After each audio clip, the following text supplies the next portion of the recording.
Assalamualaikum dan salam sukan untuk semua. Petronas Lita Antarabangsa Sepang bakal menggunakan teknologi hijau bermula tahun ini. Ketua Pegawai Eksekutifnya Azhan Shafriwan Hanif memaklumkan satu kolaborasi bersama syarikat otomotif dari China iaitu Geely telah termetrai untuk menggunakan beberapa aset dari syarikat itu. Antara aset yang akan digunakan dari syarikat seperti kereta keselamatan dan beberapa teknologi hijau lain. Dari segi pertukaran aset dan juga penjenamaan Geely di Petronas Sepang Jaya Sikit ini akan ada trademark Geely ataupun brand Geely di Lita Antarabangsa Sepang. Syafriwan menyefatkan kolaborasi itu mampu meningkatkan ekosistem sukan pemotoran dan juga pembangunan bakat empat roda negara, ia termasuk perkongsian kepakaran dari segi industri automotif.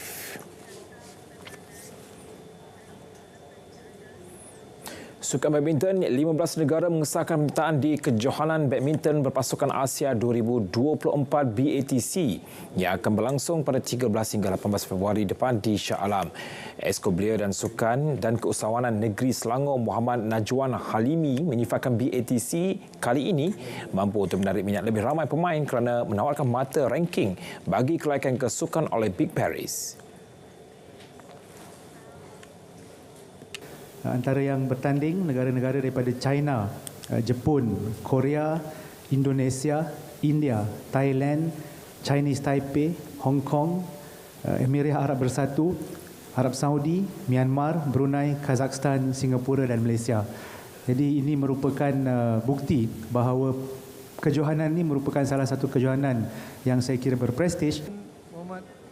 BATC juga akan menjadi medan kelaikan merit bagi Piala Thomas dan Uber di Chengdu, China pada Mei depan kepada 4 pasukan pilihan. Antaranya China, Jepun, Korea dan Malaysia. Dalam perkembangan sama, Persatuan Badminton Malaysia BAM mengambil langkah selamat meletakkan sasaran untuk keseparuh akhir bagi pasukan negara di Kejohanan Berpasukan Asia BATC 2024. Setiausaha Agungnya Datuk Kenego berkata sasaran itu dibuat memandangkan BATC kali ini menjadi medan kelayakan ke Piala Thomas dan Uber 2024. Penting untuk pasukan negara berada dalam kelompok 4 terbaik dahulu sebagai satu proses untuk layak secara merit kedua temasya berkenaan. Selain itu, BAM masih belum mengutamakan senarai akhir pemain bagi kejohanan berprestij itu.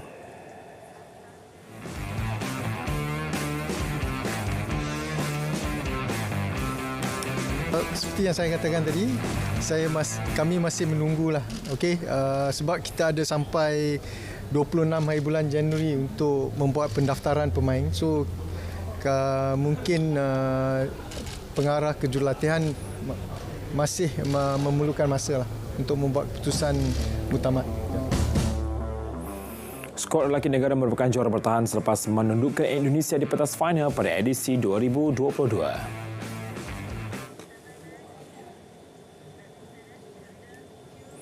Badminton terbuka India 2024 bergu campuran profesional negara Goh Sun Huat dan Siwon Lai berjaya mara ke suku akhir selepas menundukkan lawan dari China Cheng Jing dan Zhang Qi.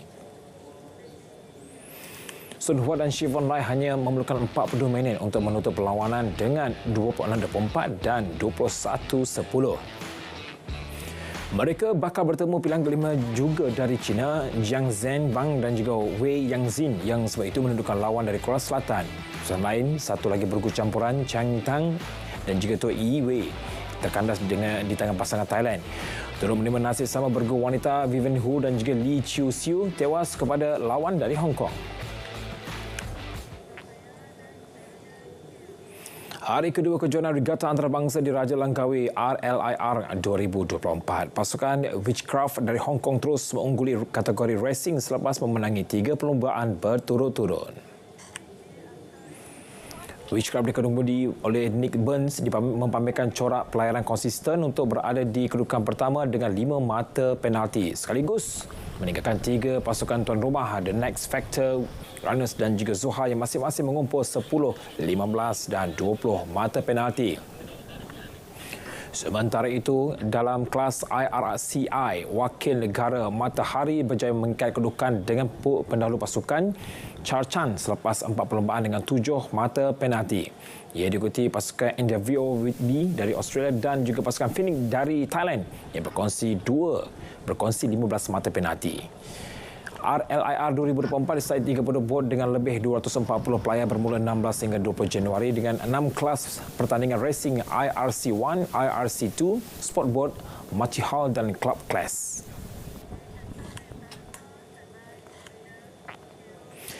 Piala Mahir Johari 21 hingga 27 Januari ini, jurulatih pasukan Melaka Khairul Anwar Ibrahim mengakui persiapan rapi sedang berlangsung bagi menghadapi saingan dalam kumpulan D. Sasaran pasukan untuk mara ke peringkat kalah mati.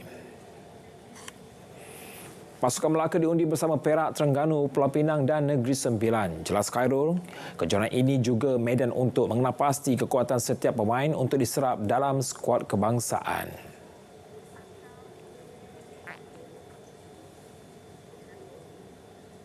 Pasukan yang kita tahu memang adalah pasukan yang baik, tapi kalau dari segi positifnya memang baik untuk tim Melaka sebab kita memang perlukan persaingan-persaingan yang baik ini untuk kita mengenal pasti kelebihan dan kekurangan yang ada pada player sendiri tu. Jadi senang kita nak buat kita punya homework bila jumpa dengan tim-tim yang baik ni.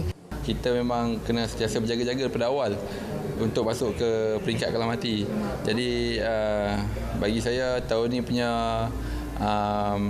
saingan memang agak kuat lah. So memang kena berjaga-jaga setiap perlawanan. Pasukan Melaka dibarisi Khairul Zaman, Muklis Borhan, Zarif Marikan dan pemain muda Arif Daniel. Edisi ke-57 tahun ini akan berlangsung di Stadium Sultan Abdul Halim Al-Ostar, Kedah. Sekian Stadium RTM dan berita perdana dari Sungai ke Segara Palestin Pasti Merdeka. Saya Nazif Ahmed Syukri, Malaysia Madani TK Perpaduan Penuhi Harapan. Assalamualaikum dan salam sukan untuk semua.